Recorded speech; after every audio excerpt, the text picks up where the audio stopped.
Jadi Imam Al-Mahdi itu nanti keluarnya di mana? Di kota besar, bukan di Balikpapan atau di desa kecil. Kotanya ibu kota besar, sehingga orang nggak kira. Kota besarnya nggak tahu nih kota yang mana ya. Apakah di... Lalu apa yang terjadi sebelum Al-Mahdi keluar? Sebelum beliau memerintah, beliau sudah muncul. Di saat itu terjadi paceklik di alam semesta. Lalu puncaknya 40 hari Ad-Dajjal, Al-Masihud Dajjal keluar. Kita mengabarkan bahwa Yahudi menunggu juru selamat, Mesias. Nasrani menunggu Al-Masih. Islam juga sedang menunggu. Berarti tiga agama ini sepakat mengenai ada imam akhir. Sallallahu ala Muhammad sallallahu alaihi wasallam. Seandainya dia tidak tersisa lagi di bumi ini, di dunia ini, kecuali satu hari saja, la tawwalallahu dhalikal yawm, sungguh Allah akan memanjangkan hari tersebut. Hatta yab'atha fihi rajulan minni min ahli baiti, sampai Allah mengutus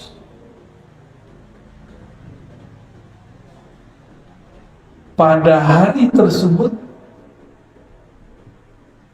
rajulan minni, seseorang laki-laki, minni, dariku.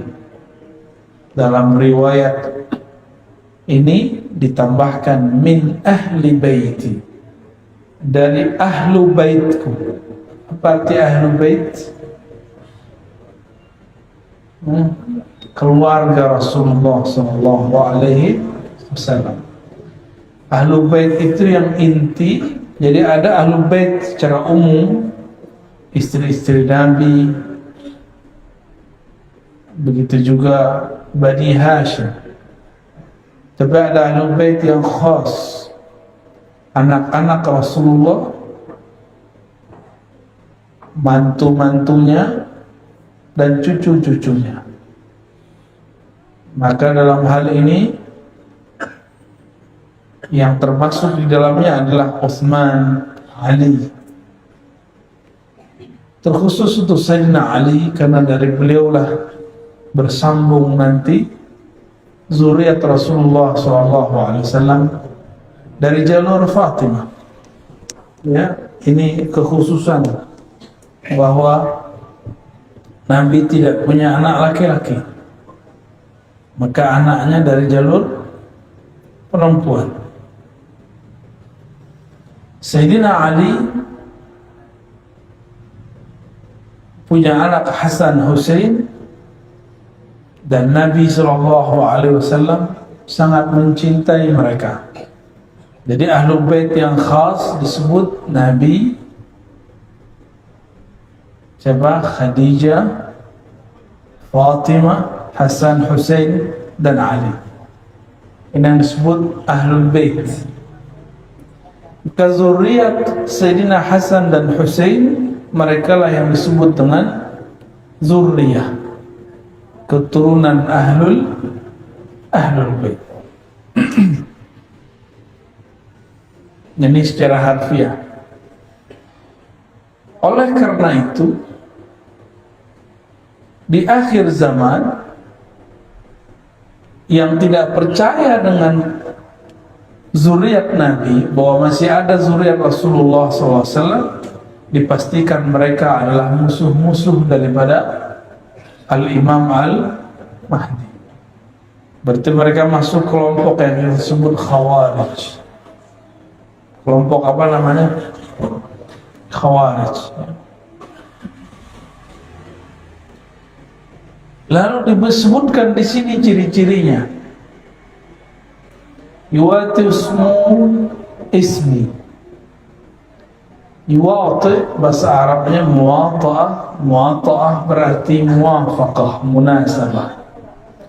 Sama namanya dan namaku. Ini secara harfiah. Tapi kembali kepada bahasa Arab, yuwati ismuhu ismi wasmu abihi ismu abi. Ya, tapi di riwayat lain tanpa kalimat abi. Ini yang paling sahih. Isimnya sama dengan isimku. Dalam banyak kajian saya sudah menjelaskan bahwa isim yang kita terjemahkan nama ternyata kurang tepat. Karena kalau sekedar nama, sudah banyak zuriat Nabi bernama Muhammad, benar, atau Ahmad, atau Mahmud, dan nama ayahnya Abdullah, sudah banyak. Ternyata maksud daripada isimnya berkesesuaian dengan isimku. Itu maksudnya adalah isim dalam pemaknaan yang lebih luas. Ya, apa arti isim? Al-ismu al-alamu was-sumu. Jadi isim itu maknanya tanda-tanda. Dan yang kedua, as-sumu, ketinggian ilmu. Jadi apapun tanda-tanda yang ada pada diri Rasulullah SAW, maka akan ada pada Al-Imam Al-Mahdi. Nah sekarang nih Mahdi palsu lagi nyocok-nyocokin tanda-tanda dia. Ya. Tapi mereka salah paham, dikira itu tanda-tanda fisik. Ya, karena di hadis berikutnya disebutkan Al-Mahdi itu minni, dari keturunanku. Ya, dalam hadis Abu Daud nomor 4285, ajlal jabhah, jidatnya lebar. Ini yang jidatnya lebar mulai GR nih ya. Jidatnya sempit. Wah, kayaknya bukan saya nih. Ada orang datang jidatnya lebar ke saya, mau ngaku dia Imam Mahdi, tapi langsung kita bilang, jidat lebar kayak kamu mau ngaku Mahdi? Ya, ngacak dulu ya.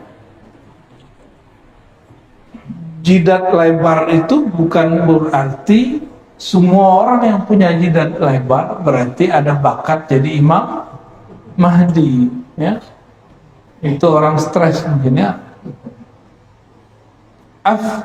Aqnal anf, hidungnya mancung sedikit agak bengkok, atau bengkoknya bagaimana.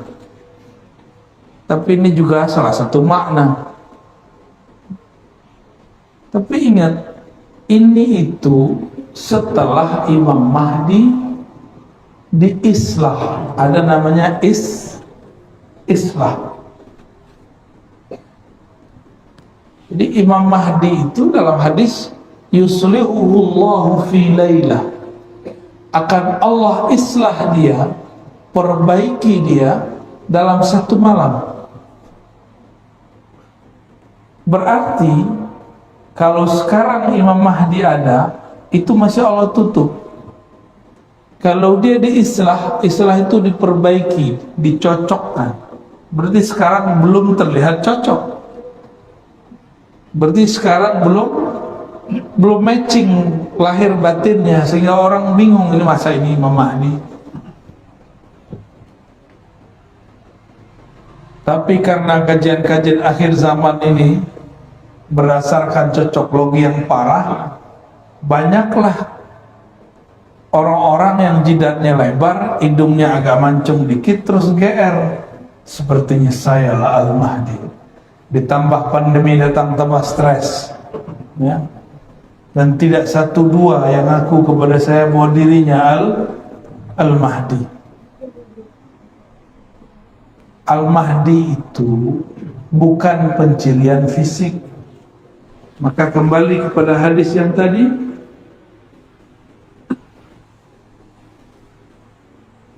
ismuhu yuwati ismuhu ismi, isimnya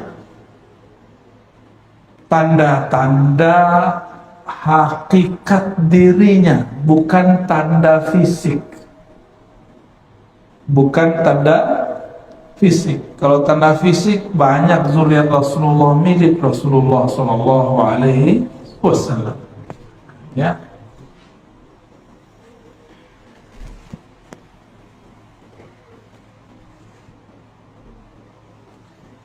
Lalu apalagi artinya as-sumu, ketinggian derajat. Ketinggian apa? Derajat atau ketinggian ilmu. Ketinggian apa? Ketinggian ilmu.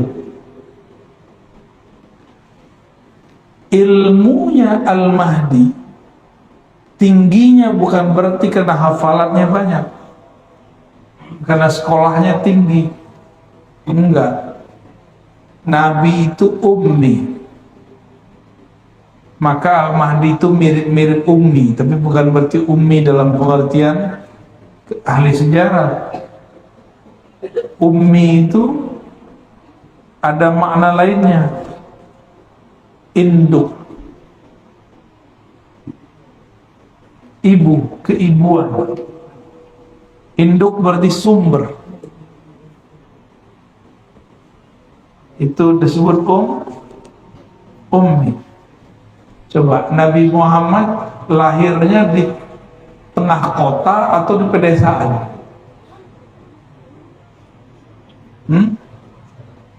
Mekah itu kota pedesa?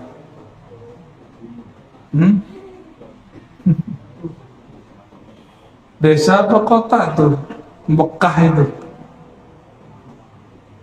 Berarti nggak paham ya selama ini Mekah itu apa ya? Bayanginnya desa gitu ya, itu nggak ngerti sejarah itu. Nih kita kasih tahu,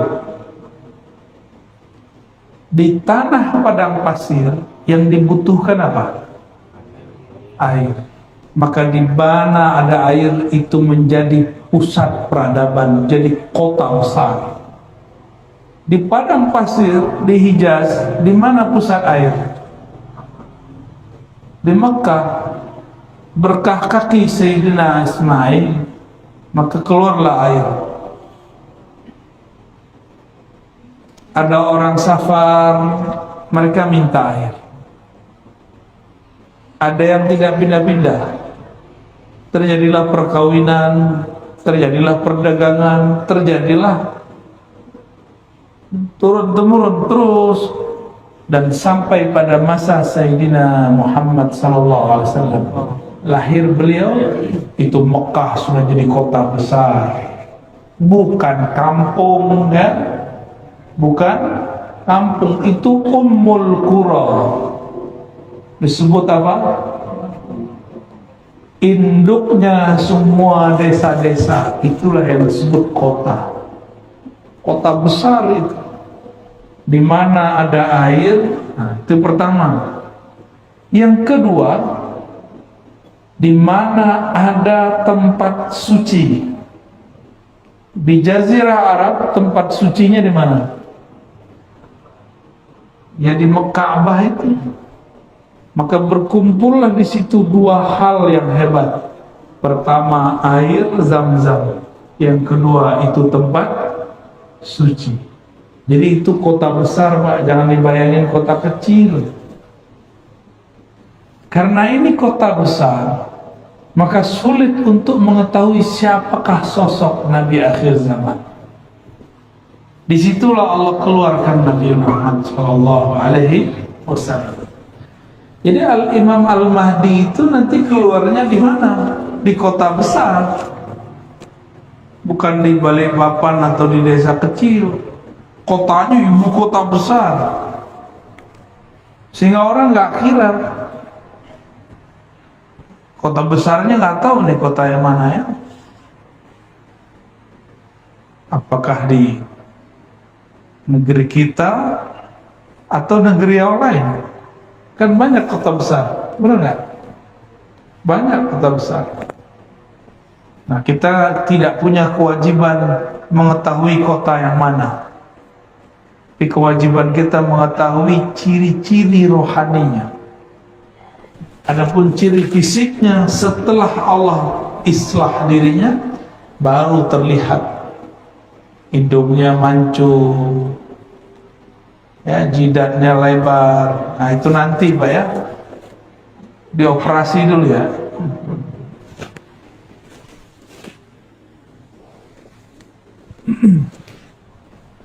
Nabi Muhammad SAW ketika kecil kolbunya dibersihkan oleh Sayyidina Jibril, Sayyidina Mikail. Maka Al-Imam Al-Mahdi itu kecilnya pasti dibersihkan juga oleh Allah.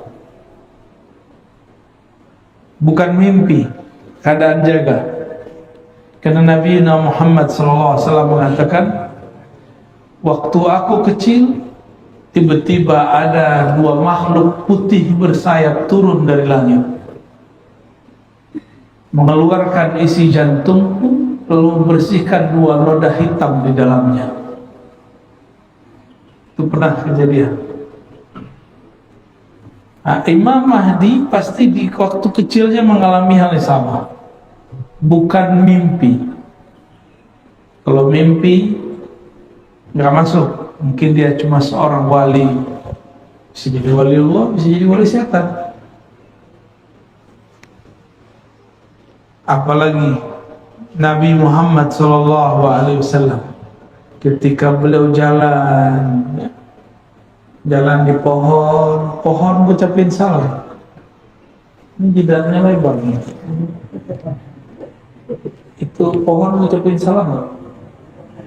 Enggak. Kalau iya langsung dibilang orang kayaknya miring ya.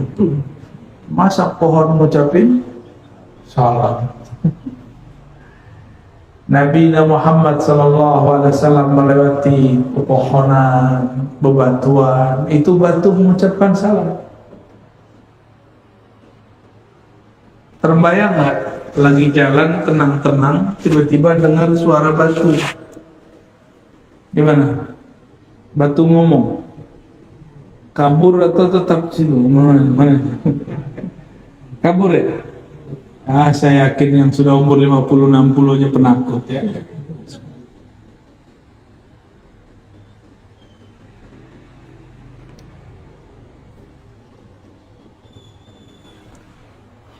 Saya kira yang penakut itu anak kecil. Ternyata orang gede lebih penakut dari anak kecil. Dulu kita waktu kecil diizinkan Allah, ya, beberapa anak kecil tuh diizinkan Allah tuh melihat alam-alam lain. Biasanya kalau diperlihatkan malah penasaran, apa nih ya. Kalau sudah jadi aki-aki malah kabur ya. Wajar nggak jadi nabi kan? Wajar nggak jadi Imam Mahdi? Karena kalau ngalamin dikit takut GR. Kawan saya baru mimpi ketemu Rasul, girangnya bukan main. Baru mimpi ketemu Rasul SAW. Ibunya Rasulullah hampir tiap malam ketemu malaikat atau ruh para nabi.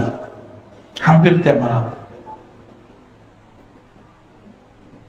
Udah gak kaget,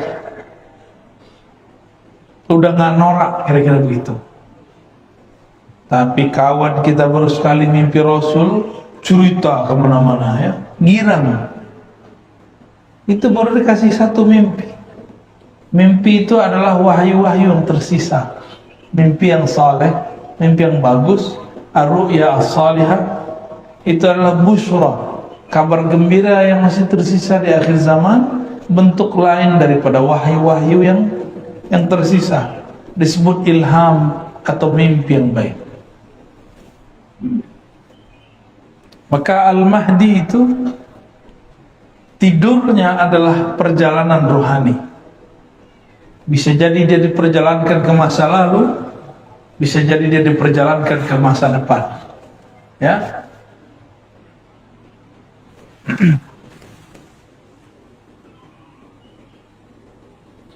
Lalu apa yang terjadi sebelum Al-Mahdi keluar?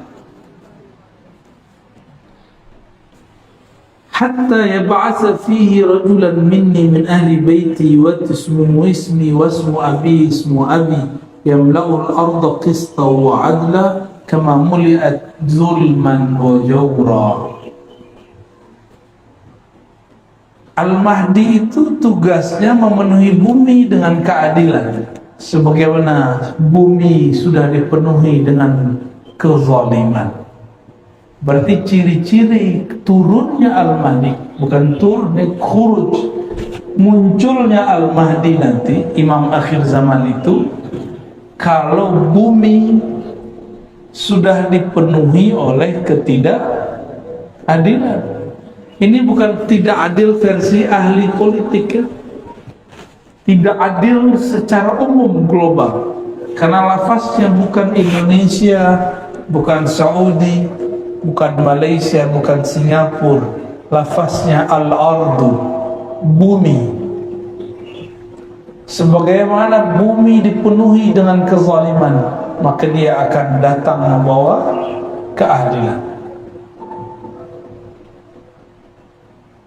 Maka hemat kami, tidak ada kezaliman yang lebih besar selama ini melainkan pandemi yang disebarluaskan.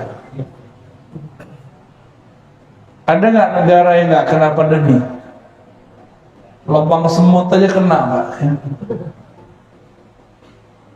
Di awal-awal pandemi itu yang kena kan Depok. Tapi ramenya sampai lubang semut. Sampai komplek-komplek ditutup semua. Tiba-tiba orang jadi prokes-prokesan. Yang kena di Depok, yang ramai orang Balikpapan, tutup semua, benar nggak? Dan hebatnya berita, ya, hebatnya orang bikin berita, itu yang bikin ketawa-ketawa Pak, kita ketakutan. Yang nyebarin virus itu ketawa-ketawa, kita ketakutan. Virusnya ada, cuma beritanya diada-adakan. Masa yang kena di mana, yang nutup kompleks di mana? Kita dimain-mainin semua, dan itu sudah tidak adil. Udah begitu ekonomi hancur, benar ya? Habis hancur, apalagi banyak toko-toko tutup. Kawan kita di Jakarta, di Tanah Abang banyak pulang kampung stres. Banyak tutup buku. Bukan hanya bukunya ditutup, toko-tokonya ditutup.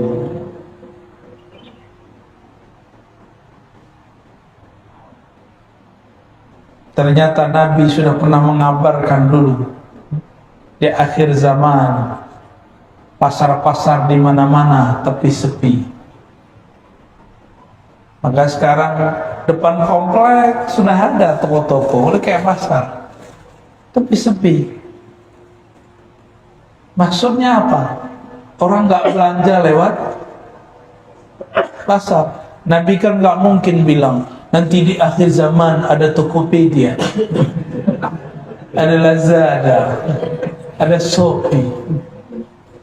Kullu bid'atin dolalah.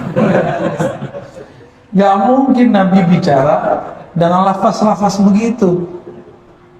Tapi Nabi kan diperjalankan ke masa depan, ke masa kita. Dan Nabi lihat orang-orang menggunakan handphone. Tapi kan gak mungkin Nabi bilang nanti ada benda kecil dipencet-pencet. Gak mungkin Nabi ngomong begitu ya.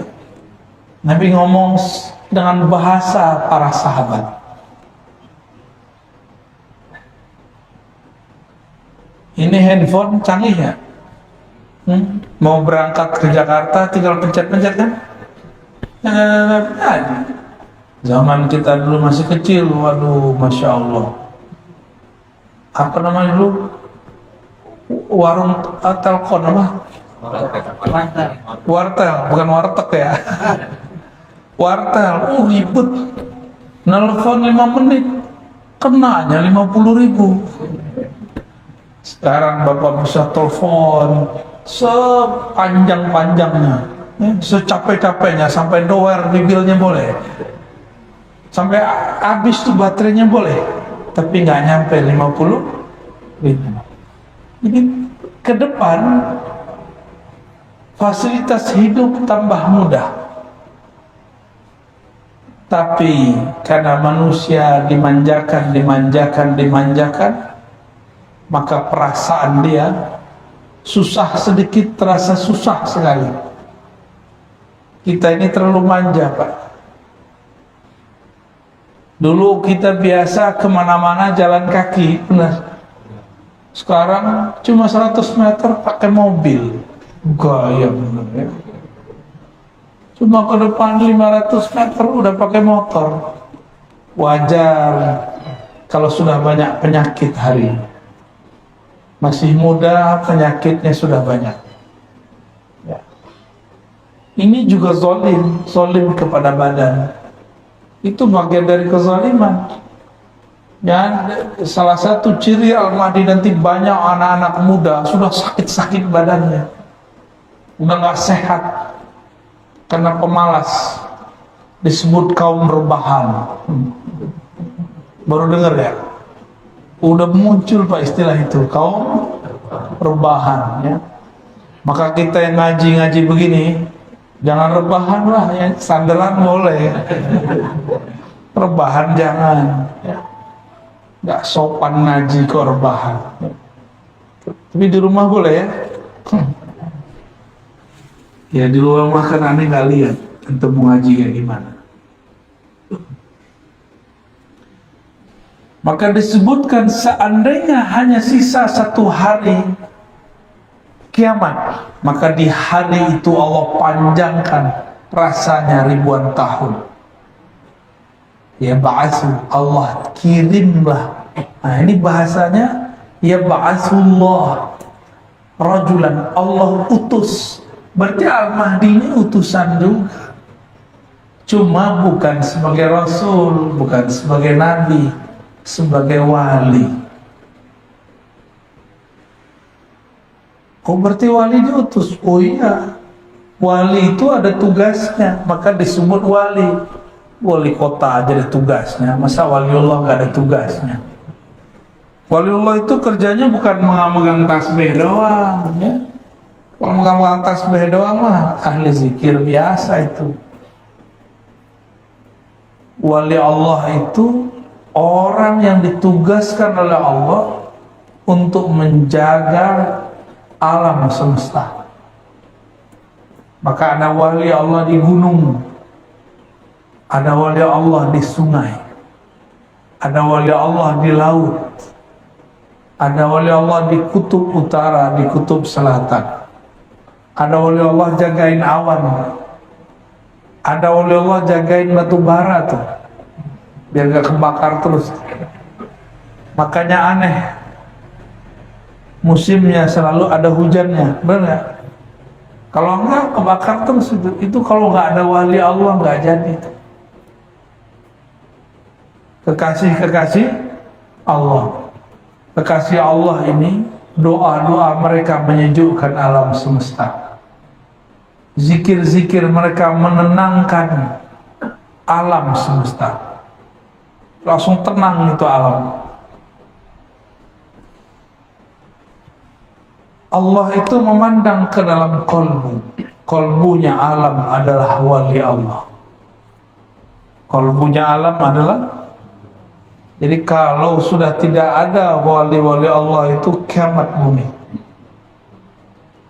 Wali Allah itu bukan orang sakti, tapi orang yang kenal kepada zat yang maha sakti.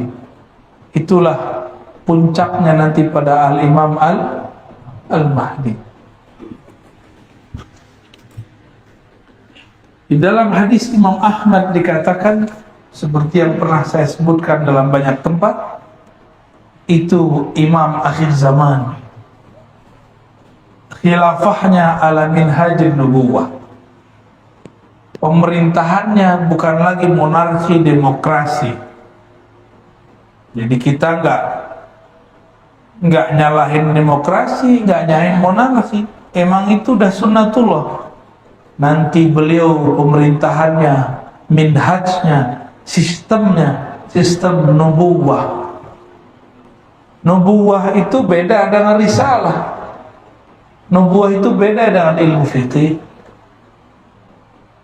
Apalagi ilmu hadis. Al-Habib cuma bilang mana dalilnya, itu gak cukup lah. Nubuwah itu ilmu yang Allah turunkan, yang Allah simpan di dalam qalbu kekasih-kekasihnya. Itu disebut dengan nubuwah. Maka Al-Mahdi itu dia bergerak dengan gerakan di dalam qalbunya berdasarkan petunjuk dari Allah Subhanahu wa ta'ala. Bukan hanya sekedar hafalan Al-Quran, dia dapat ilham langsung, dibimbing oleh Allah. Dan gak mungkin lah ya Al-Mahdi main YouTube ya. Yamliku sab'a sinin, dia nanti akan memimpin, mentadbir alam selama 7 tahun. Di riwayat lain 5 tahun. Ada yang paling panjang menyebutkan 9 tahun. Tapi nggak usah khawatir Pak. Sebelum beliau memerintah, beliau sudah muncul.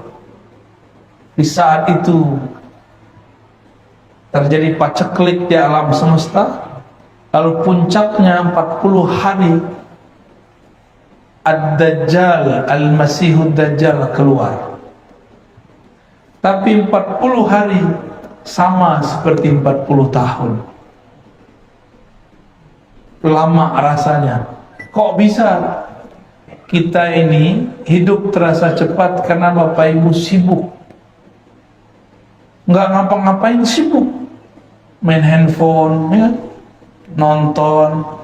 Dulu di zaman kita masih kecil, orang nonton aja dimarahin guru. Sekarang guru-gurunya main handphone. Maka waktu sebentar sekali, sudah tak terasa, sudah 2 tahun kita hidup bersama pandemi. Bapak belum talak-talak juga dia ya, karena dia nggak mau ditalak dia. Benar 2 tahun? Tegangnya kok udah hilang. Kayaknya dulu kalau masuk masjid orang nggak pakai masker langsung dipelototin.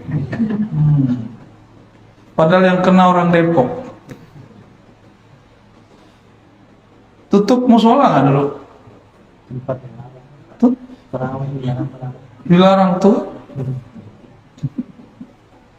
Semua ketakutan, Pak. Itu bukan pemerintah yang salah. Bukan imam masjid yang salah. Emang sudah begitu masanya. Bukan hanya musola masjid, gereja ditutup, ya, wihara ditutup semua. Jadi jangan kita kemudian pakai otak konspirasi, abal-abalan. Konspirasi itu ada ilmunya, ada teorinya. Jangan pakai teori abal-abalan. Wah, ini tanda nih. Tanda ingin menghancurkan umat Islam nih. Oh, mesti ditutup. Ya salam. Kristen juga tutup gerejanya. Yang waras kalau mikir. Ya, mikir itu yang cerdas sekalian, yang kritis sekalian, benar sekalian. Ya, jangan nanggung kalau kritis. Jangan mikir begitu ya. Semua Pak. Karena Dajjal itu musuh semua agama. Musuh semua agama.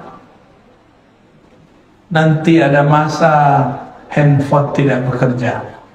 Ini kabar buruk Pak, saya bukan nakut-nakutin. Kata ahli bahan bakar di dunia, ini kan Balikpapan ini punya, ada Pertamina, dulu ada Chevron, ya, ada Total, masih ada nggak tuh? Udah nggak ada ya? Udah angkat kaki dia. Itu ciri-ciri itu dah. Nanti 2030 kata mereka, mobil-mobil kita yang pakai bensin, pakai solar, nanti nggak bisa lagi, kehabisan energi. Jadi mumpung masih bisa beli mobil bensin, Pak, beli nggak sekarang? Nggak juru juga ya. Maksud saya sederhana. Ilmu tentang akhir zaman itu beda ahli, beda ibarat, beda istilah. Kita menyebutkan di akhir zaman semua kembali manual, gitu. Ya, tapi dalam bahasa orang-orang ekonom, bahasa-bahasa orang-orang ahli bahan bakar segala macam, nanti 2030 orang mesti beralih kepada listrik.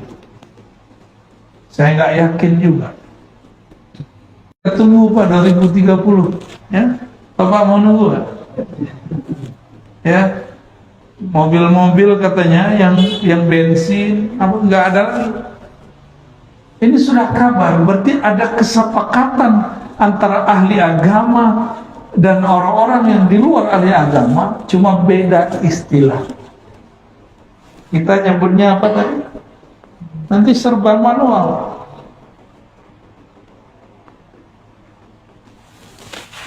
Gimana Pak? Takutnya? Itu beda lagi. Takut itu macam-macam bahasa Arabnya. Kalau takut sama Allah namanya takwa, khasyah. Ada khauf, itu beda lagi. Ada hazar. Bapak takut nggak sama Allah? Katanya takut sama Allah. Ya. Waktu pandemi orang buka masker batuk-batuk takut. Itu namanya waspada. Bahasa Arabnya hazar, hazrun, ya.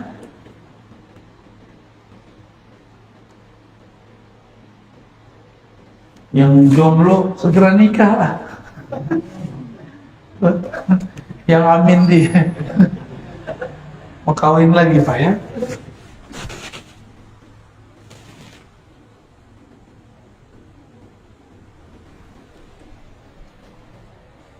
Di dalam hadis yang lain, hadis 4286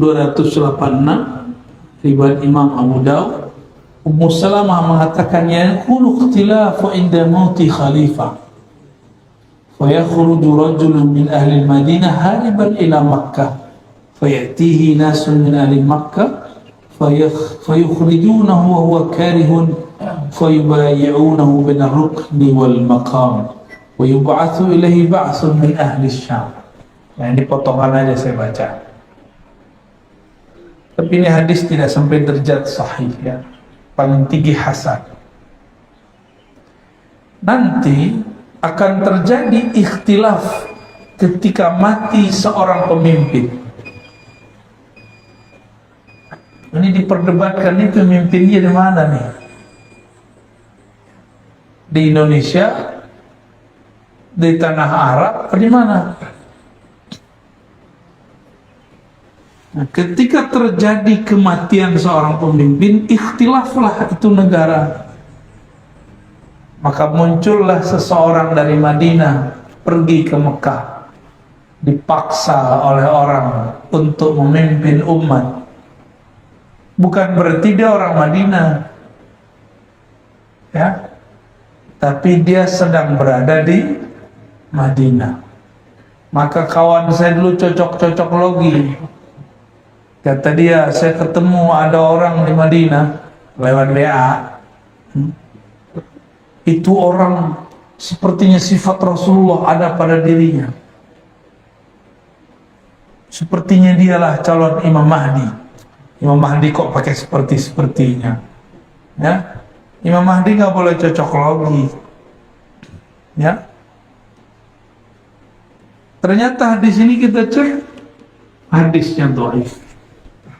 Maka kita ingin kasih tahu kepada kawan-kawan yang mencocokkan bahwa Al-Mahdi itu nanti dari Ahlul Madinah, ini belum tentu sahih.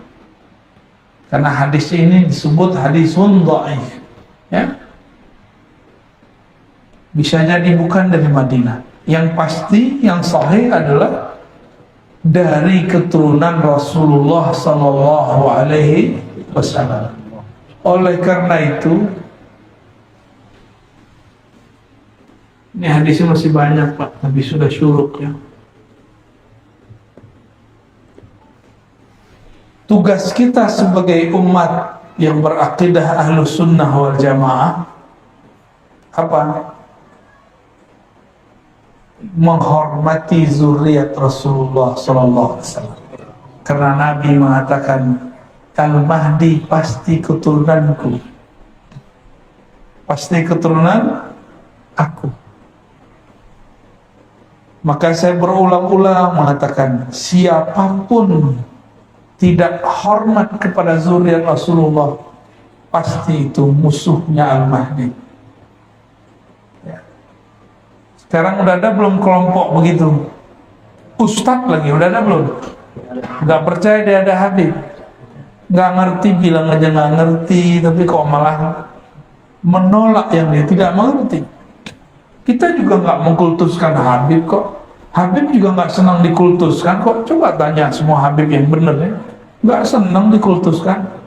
Karena si Habib tahu kualitas rohani dia. Sayyid, Syarifah, dia mengerti bahwa dia orang biasa. Cuma di darahnya ada keistimewaan, itu aja bedanya. Kalau Al-Mahdi sudah darahnya mulia, ruhaninya adalah pilihan Allah Subhanahu wa Ta'ala. Nah, ini baru penggalan beberapa hadis mengenai hadis Al-Imam Al-Mahdi. Kalau saya di Tangerang Selatan, di Jakarta bagian selatan Pak,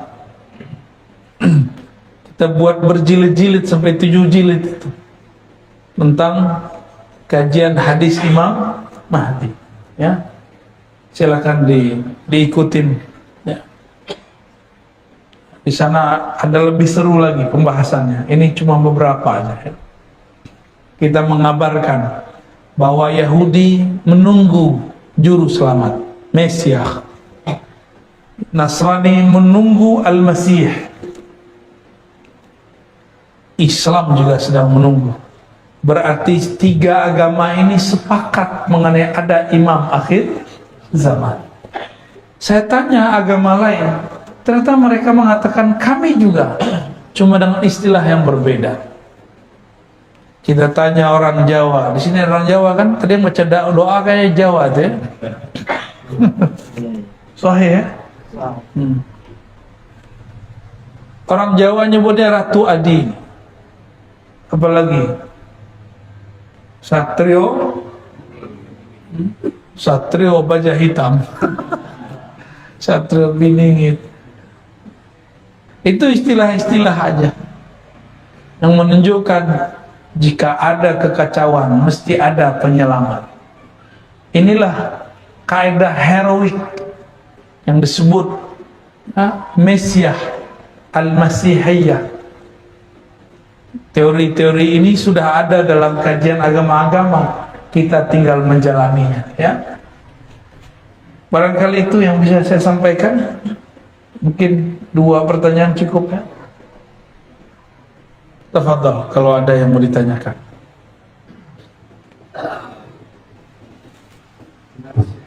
Bagi jemaah yang bertanya, cukup 2 pertanyaan aja. Bagi jemaah yang bertanya, silakan berdiri langsung bertanya.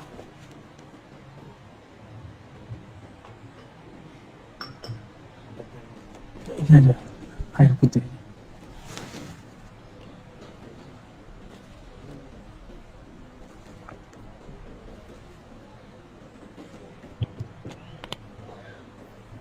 Assalamualaikum warahmatullahi wabarakatuh. Assalamualaikum. Semoga Buya selalu mendapatkan kesehatan dan keafiatan. Amin. Mohon izin Buya bertanya. Yang pertama terkait tentang makna Al-Mahdi itu sendiri ya Buya. Jadi apa yang dimaknai dari gelar Al-Mahdi itu? Dan yang kedua, hadis Nabi SAW, "Man ra'ani fil manam fasayyarani fil yaqظah apa makna yaqdah itu sendiri. Terima kasih. Assalamualaikum warahmatullahi wabarakatuh. Baik. Nah, begini baru nanya, langsung nanya, nggak muter-muter ya. Ada yang nanya curhat dulu, curcol namanya, curhat colongan. Ada juga yang numpang ceramah juga ada. Ya, syukuran, bagus pertanyaannya. Ada sebuah hadis yang sahih menyebutkan man ra'ani fil manam fasayarani yaqzah. Siapa yang mimpi ketemu aku dalam tidurnya, dia akan bertemu aku dalam keadaan jaganya. Maksudnya apa itu? Mimpi ketemu Nabi pasti benar. Lah kita kan belum ketemu Nabi. Ini belum ketemu Nabi. Ruh kita kan ketemu Nabi sallallahu alaihi wasallam. Dulu kita pernah sama Nabi, Pak. Percaya gak? Gak ingat ya? Makanya antum pernah diem semua ditanya percaya gak? Gak yakin. Makanya gak ketemu Rasulullah sallallahu alaihi wasallam. Bengong aja. Sian ya. Kita ini pernah bersama Rasulullah SAW, cuma mungkin lapisan kesekian. Kenapa ada orang terlahir sebagai Habib, Zuriat Sayyid? Dulu dia di alam sana, sebelum alam sini, dia mencintai sosok Ahmad, Nur Muhammad. Dia senang, dia cinta, mahabbah. Maka lahir dia jadi Habib. Lupa kan? Habib aja gak ingat, Pak. Karena gak semua Habib itu wali. Gak semua Sayyid itu wali. Wali Allah aja belum tentu ingat. Tapi wali Allah itu disebut nama Rasulullah SAW. Itu dia rindu kepada Rasulullah. Itu penciriannya. Kok bisa rindu, kan gak pernah ketemu. Makanya Nabi mengatakan di akhir zaman akan muncul saudara-saudaraku. Itu saudara di alam sebelumnya. Ya, Nabi menyebut kita ikhwani. Kalau benar nih ikhwani. Ikhwan artinya apa ikhwan? Saudara. Saudara kenal gak sama saudaranya? Ya kenal. Masa gak kenal ya? Apabila kesadaran itu muncul di alam bawah sadar bernama mimpi, maka suatu saat dia akan melihat dalam keadaan jaga. Dilihat orang, dia sedang jaga. Dilihat orang, dia cuma merem atau melihat ke satu arah. Tapi yang terlihat dalam dirinya, dia sedang bertemu Rasulullah SAW. Gak usah jauh-jauh ya. Bapak ini belajar silat aja, bukan silat lidah ya. Belajar silat. Itu bisa lihat gerakan yang gak kelihatan sama orang biasa. Benar gak? Orang bersilat. Belajar ilmu kebatinan bisa merasakan yang tidak terasa oleh orang biasa. Belajar tarekat zikir bisa merasakan getaran zikir yang tidak dirasakan orang biasa. Yang harusnya dirasakan kalau kita lagi tidak sadar. Tapi kalau dilatih, nanti akan terasa. Seharusnya lagi mimpi, sekarang terasanya lagi jaga. Saya mau tanya, Rasulullah itu sekarang dengan ruhnya atau dengan jasadnya? Ruhnya. Makanya dimaksud siapa yang melihatku dalam mimpi, nanti ruhnya akan melihatku dalam keadaan dia sedang jaga. Jaga yaqzah itu artinya kesadaran rohani tingkat tinggi. nanti akan sampai kalau ada orang-orang yang sudah cinta Rasulullah Sallallahu Alaihi Wasallam. Maka belajar kita ini lagi belajar mencintai Rasulullah Sallallahu Alaihi Wasallam. Kita bermaulid itu belajar cintai Nabi. Maka katakan kepada orang anti maulid, kami sedang belajar mencintai Nabi Muhammad Sallallahu Alaihi Wasallam. Mereka bilang enggak begitu caranya. Tapi dengan apa? Mereka buat pengajian, kajian yang disebut kajian sunnah. Ya sama aja ya kan, kita juga menyebut sunnah, cuma beda-beda istilah aja. Kok dia disebut sunnah, kita nggak disebut sunnah? Kan sama-sama baca hadis Nabi Sallallahu Alaihi Wasallam. Bapak Ibu sahabat bukan Allah, itulah lebih kurang maknanya.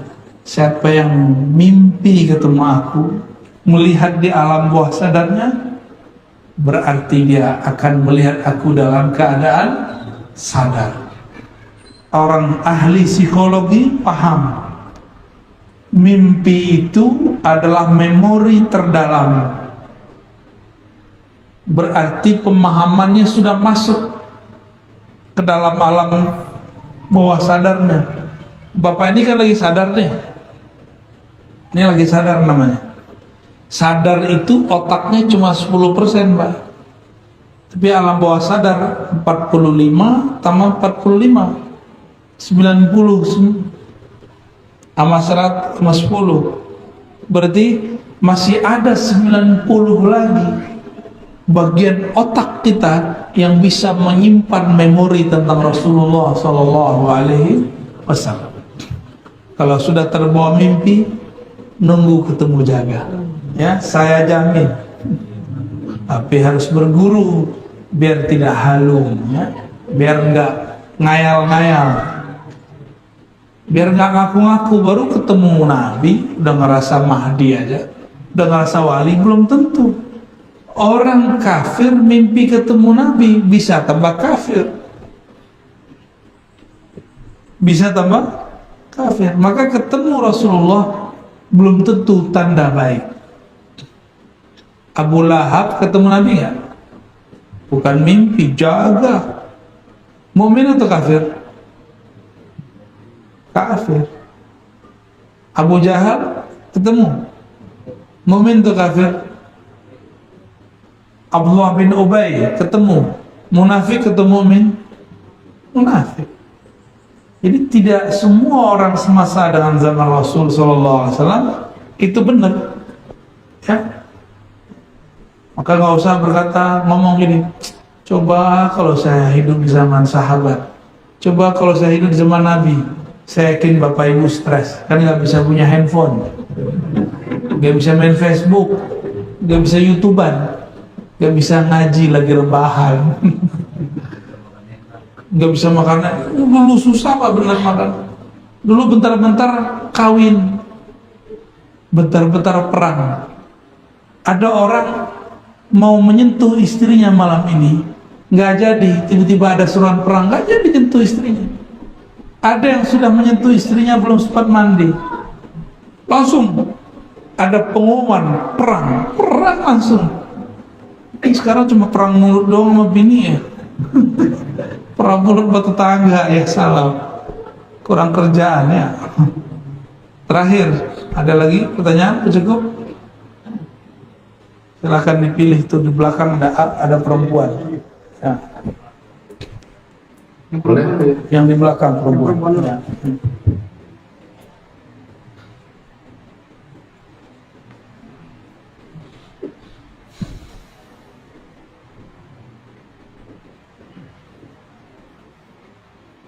Assalamualaikum warahmatullahi wabarakatuh.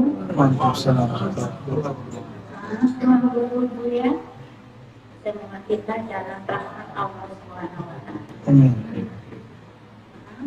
Saya bertanya di luar tema. Silakan. Pertama, apakah tujuan Allah mengadakan kita di alam kenyataan ini? Yang kedua, tadi malam saya mendengar Tuan Guru menyampaikan sifat 20. Saya pernah mendengar sifat 13. Tolong dijelaskan Tuan Guru pada diri kita. Terima Baik. Wassalamualaikum warahmatullahi wabarakatuh. Waalaikumsalam warahmatullahi wabarakatuh. Apa tujuan Allah buat kita di alam nyata? Alam itu dibagi, Pak. Ini namanya alamul mulk, alam nyata.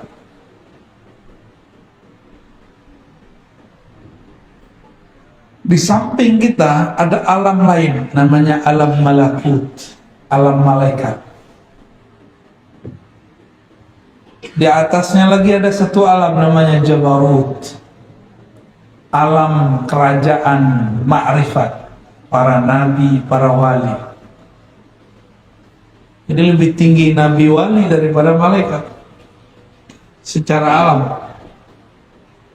Lalu apa tujuan Allah jadikan kita di alam mulk, bukan di alam malakut? Manusia itu dipilih oleh Allah, inni ja'ilun fil ardi khalifah.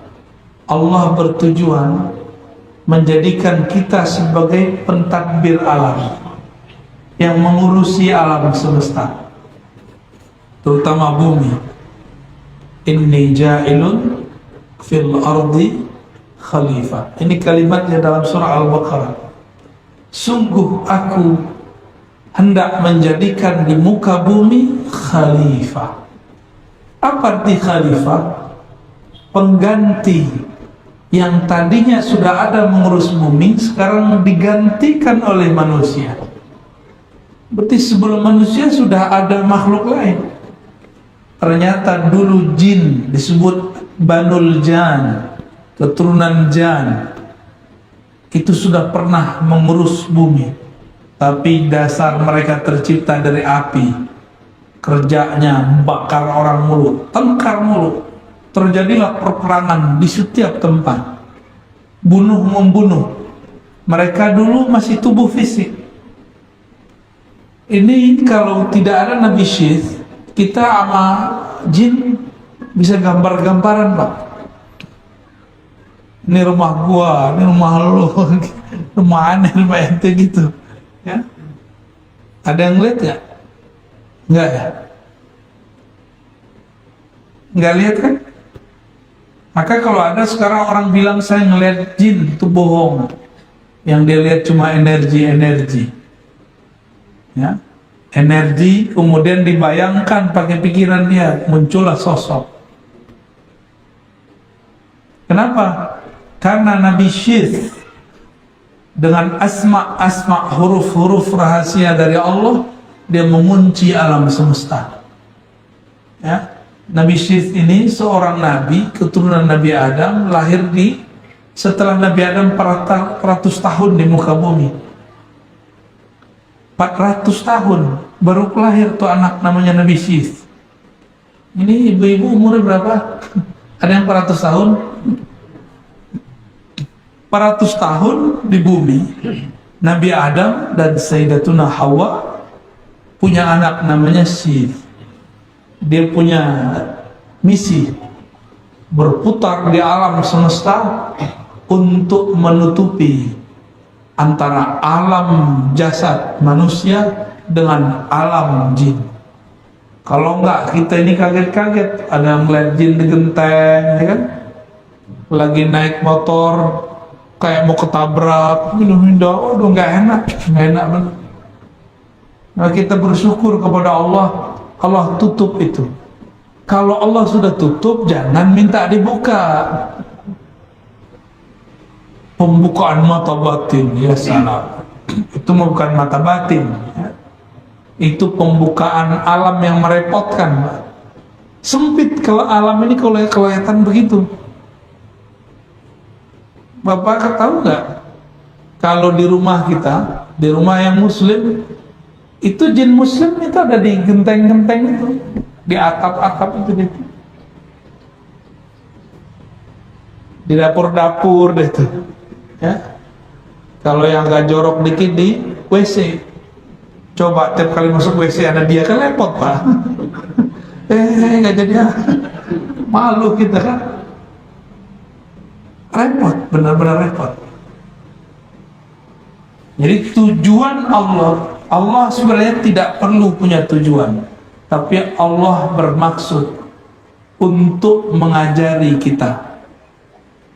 Jadi Allah mencipta berbuat tanpa perlu tujuan, karena tujuan itu hanya untuk yang tidak sempurna. Allah sudah sempurna, maha sempurna, maka dia mencipta suka-suka. Jadi tujuan itu untuk kita, bukan untuk Allah. Linabluwakum ayyukum ahsanu amala. Ketika kita mengurus bumi ini, kita diuji manakah yang terbaik karyanya. Nablu itu artinya bala artinya ujian. Kita semua lagi diuji. Dikasih pandemi, sabar gak? Dikasih duit, syukur gak? Dikasih sehat, maukah beramal? Dikasih sakit, apakah dia kemudian muhasabah? Ya? Malam tadi saya mau menyebut sifat 20. Apa bedanya dengan sifat 13? Ya sama. Sifat 20 itu dibagi sifat nafsiyah, yaitu wajibul wujud, al-wujud. Lalu salbiyah. Lalu ada ma'ani. Nah, digabung semuanya jadi 13. Ma'ani ada 7. Ya, sama basar sampai akhir kalam. Itu sifat ma'ani.